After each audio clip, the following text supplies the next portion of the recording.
সঙ্গীত শিল্পী জুবিন গার্গের অস্বাভাবিক মৃত্যুর তদন্তের দাবি। জুবিনের মৃত্যু তদন্তের দাবিতে বরপেটা রোডে প্রতিবাদ মিছিল।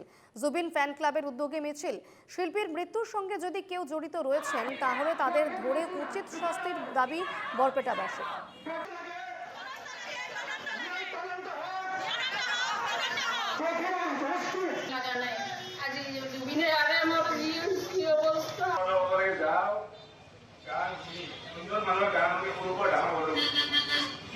আমি সহজভাৱে ল'ব পৰা নাই তেখেতৰ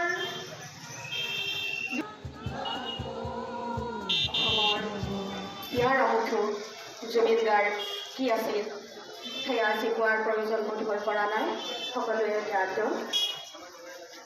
আমি আজি ওলাই আহিছোঁ বৰপেটাৰবাসী ৰাইজ এটা কাৰণতে যে তেখেতৰ জীৱনৰ অন্তিমটো যাত্ৰা ছিংগাপুৰত তেখেতৰ যি ৰহস্যজনক আৰু আকস্মিক মৃত্যু হ'ল।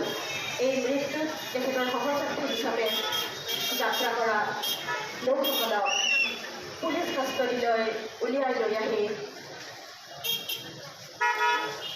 দোষীক শাস্তি দিবলৈ আমি অসম চৰকাৰক বিনম্ৰ অনুৰোধ জনাইছোঁ। এইখিনিতে আমি আৰু এটি কথা ক'বলৈ বিচাৰিছোঁ যে জুবিন দাৰ মৃত্যু সংক্ৰান্তত, আকস্মিক মৃত্যু সংক্ৰান্তত